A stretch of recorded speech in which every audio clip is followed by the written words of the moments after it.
नमस्कार दोस्तों, मैं हिमांशु ठाकुर और मैं आप सभी का स्वागत करता हूं इन डेप्थ ऑडियोलॉजी चैनल पर। दोस्तों, यहां हम हेयरिंग और ईयर डिसीज से रिलेटेड लगभग सभी मुद्दों की जानकारी लेंगे। हालांकि इस चैनल के कुछ वीडियोस पुराने हो सकते हैं, लेकिन आज भी प्रासंगिक हैं और आगे भी प्रासंगिक बने रहेंगे।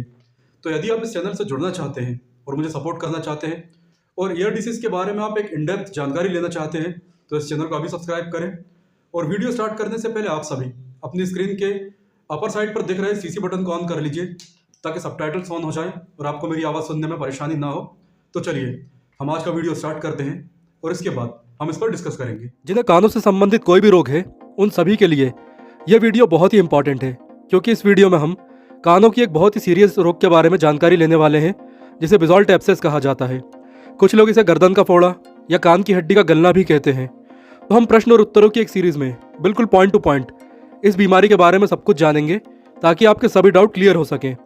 इससे पहले कि हम बेसॉल्ट एब्सेस के बारे में बात करें, आपके लिए जानना जरूरी है कि एब्सेस क्या होता है।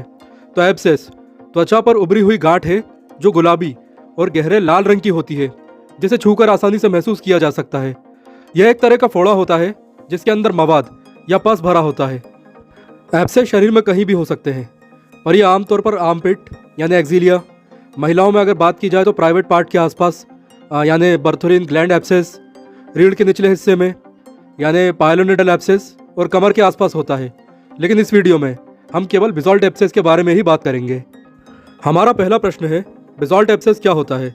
तो बेसॉल्ट एब्सेस मैस्टॉइड बोन के नीचे या डायगैस्ट्रिक ट्रायंगल में होने वाला एक एब्सेस या फोड़ा है, जिसमें मैस्टॉइड बोन का एम्पाइमा नीचे की ओर से फूट जाता है और इसमें भरा हुआ पस निकलकर डायगैस्ट्रिक ट्रायंगल या कान के नीचे और गले की साइड मसल्स में भर जाता है, जिससे कान के नीचे या गले में पस से भरा हुआ एक एब्सेस या फोड़ा बन जाता है, जो छूने में नर्म लगता है और इसमें काफ़ी दर्द भी हो सकता है। आगे बढ़ने से पहले आप मैस्टॉइड बोन का स्ट्रक्चर और लोकेशन देख लीजिए, ताकि बेसॉल्ट एब्सेस को अच्छी तरह समझने में आपको आसानी हो। तो मैस्टॉइड बोन टेम्पोरल बोन का हिस्सा होती है। यह आपकी खोपड़ी की हड्डियों का एक भाग होती है, जो कान के ठीक पीछे स्थित है। आप अपने कान के पीछे छूकर इसे महसूस कर सकते हैं।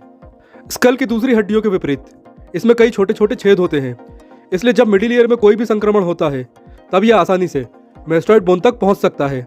अब मैस्टॉइड बोन क्योंकि पतली और खोखली होती है, इसलिए संक्रमण के कारण यह जल्दी गल जाती है और इसके किसी भी तरफ यानी एक तरफ या दोनों तरफ छेद बन जाते हैं। ऐसे ही एक छेद से ओटाइटिस मीडिया यानी मिडिल ईयर के इन्फेक्शन के कारण बना पस बहता है और कान के निचले हिस्से में या गले में या डायगैस्ट्रिक ट्रायंगल के किसी भी हिस्से में जमा हो जाता है और वहाँ एक फोड़ा बना लेता है, जिसे बेसॉल्ट एब्सेस कहा जाता है। आप स्क्रीन पर देखिए, बेसॉल्ट एब्सेस कुछ इस तरह दिखाई देता है। यह गर्दन के बाहर की तरफ बना हुआ फोड़ा है, हालांकि यह गर्दन के अंदर की तरफ भी बन सकता है। दोनों ही कंडीशन में इसमें भरा पस आसपास के मसल्स पर प्रेशर डालेगा, जो सूजे हुए दिखाई देंगे। दूसरा प्रश्न है, बेसॉल्ट एब्सेस का क्या कारण है। तो बेसॉल्ट एब्सेस कान के किसी भी रोग, खासकर मिडिल ईयर के किसी भी इन्फेक्शन से हो सकता है। ज़्यादातर मामलों में इसका कारण ओटाइटिस मीडिया होता है, चाहे वो एक्यूट हो या फिर क्रोनिक। इसमें कान में इन्फेक्शन होता है, खासकर मिडिल ईयर में। फिर वो धीरे धीरे बढ़ता है और कान के पर्दे पर प्रेशर डालता है, जिससे कान के पर्दे में एक छोटा सा छेद हो जाता है और कान बहने लगता है। जब इस तरह किसी का कान बहता है, तो क्लियर लिक्विड की जगह पस बाहर आता है, जो गहरे पीले या हरे रंग का भी हो सकता है। इस पस में से बदबू आती है। जब मिडिल ईयर का यह संक्रमण बढ़ता हुआ मैस्टॉइड एयर सेल में पहुंचता है, तो मैस्टॉइड बोन गलने लगती है। मैस्टॉइड बोन का गलना भी कान की हड्डी गलने का एक प्रकार है, और एक प्रकार वो है जिसमें कान की तीनों हड्डियां यानी मेलियस, इनकस और स्टेपिस में से कोई एक या दो या तीनों ही गलने लगती हैं। ज़्यादातर मामलों में बेसॉल्ट एब्सेस का कारण सीवियर बैक्टीरियन इन्फेक्शन होता है। इसमें कुछ बैक्टीरिया जैसे कि स्ट्रेप्टोकोकस न्यूमोनी कान को भी संक्रमित करता है और इसमें पस बनाता है, और यह पस मैस्टॉइड बोन से होता हुआ कान के पिछले हिस्से या गले में उतर आता है, जिससे बेसॉल्ट एब्सेस या फोड़ा बन जाता है। तो बेसॉल्ट एब्सेस के ज़्यादातर मामलों में बैक्टीरियल इन्फेक्शन ही मुख्य कारण होता है। तीसरा प्रश्न है, बेसॉल्ट एब्सेस के क्या लक्षण हैं। तो इसे बहुत ही ध्यान से सुनिए। इसके लक्षणों में शामिल है कान के पर्दे में छोटा छेद होना और कान का बहना, खासकर कान से पस का बाहर आना, या फिर कान के नीचे सूजन आना, जिसे छूने में दर्द होता है और यह नर्म भी लगती है। इसके अलावा पेरीमेस्टॉइड रीजन यानी कान के पिछले और निचले हिस्से में या फिर गर्दन के आसपास दर्द रहना। फिर डिस्पेजिया यानी निगलने में कठिनाई होना, गला खराब होना गले में जलन या दर्द होना। इनके अलावा डिस्पनिया यानी सांस लेने में कठिनाई होना और बुखार या फीवर का होना या फिर गर्दन में जकड़न का रहना। तो बिजॉल्ट एब्सेस में यह सभी या इनमें से कुछ लक्षण एक साथ देखे जा सकते हैं। चौथा प्रश्न है, बिजॉल्ट एब्सेस किन्हें हो सकता है?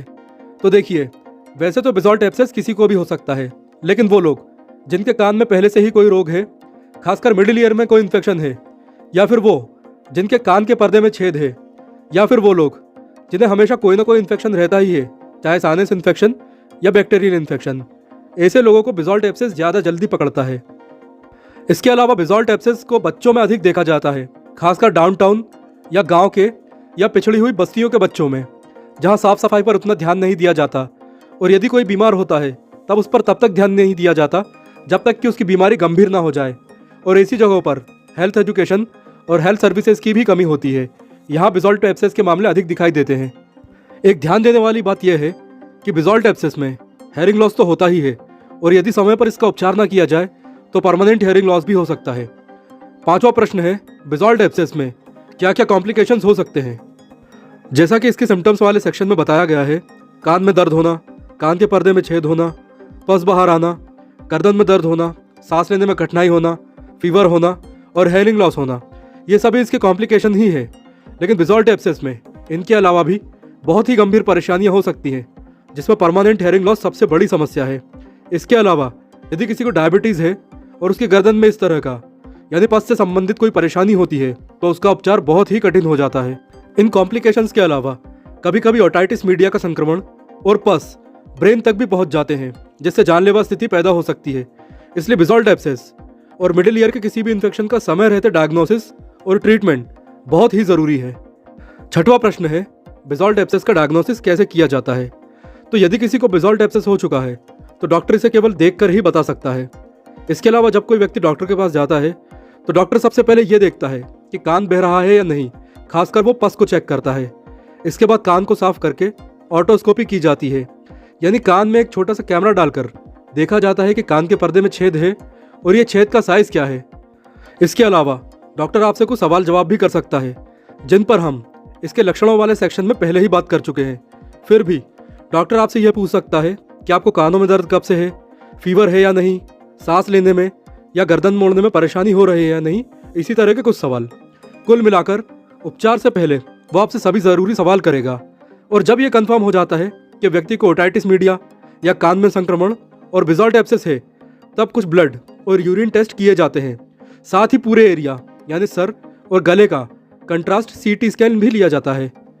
इनके अलावा बेहतर उपचार के लिए कान से आने वाले पस का सैंपल लेकर उसे प्रयोगशाला भेज दिया जाता है, ताकि ये पता चल सके कि पस में बैक्टीरिया की कौन सी प्रजाति है, स्ट्रेप्टोकोकस या कोई और।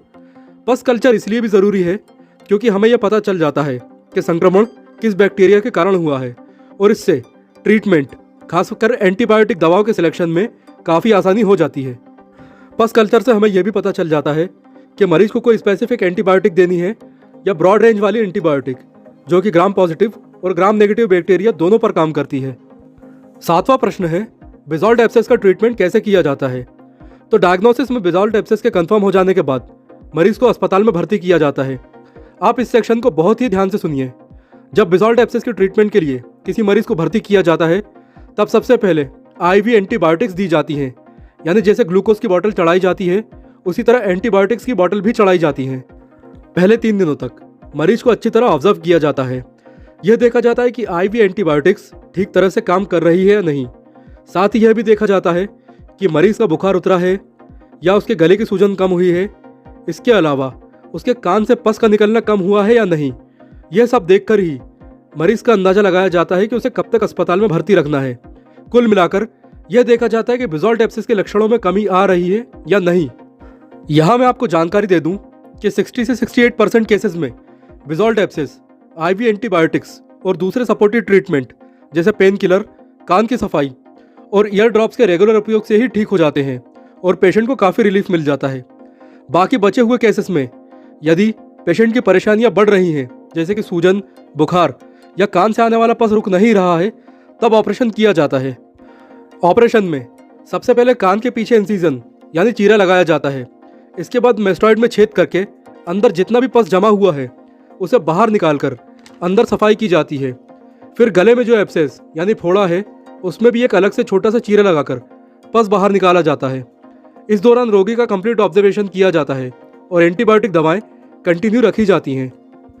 ऑपरेशन होने के बाद मरीज की कंडीशन के आधार पर उसे 3 या 4 दिनों तक हॉस्पिटल में ही रखा जाता है। इसके बाद डिस्चार्ज कर दिया जाता है। साथ ही 15 दिनों की दवाई दी जाती हैं, जिनमें मेनली एंटीबायोटिक और पेन किलर दवाएं ही शामिल हैं। तो इस तरह बेजॉल्ट एब्सेस का ट्रीटमेंट किया जाता है। दोस्तों ये जानकारी आपको कैसे लगी या आपका कोई सवाल है तो आप कमेंट ज़रूर करें। और यदि आप मुझे इंस्टाग्राम पर फॉलो करना चाहते हैं तो इंस्टाग्राम आईडी इस वीडियो के डिस्क्रिप्शन बॉक्स में है। And again thanks for watching this video.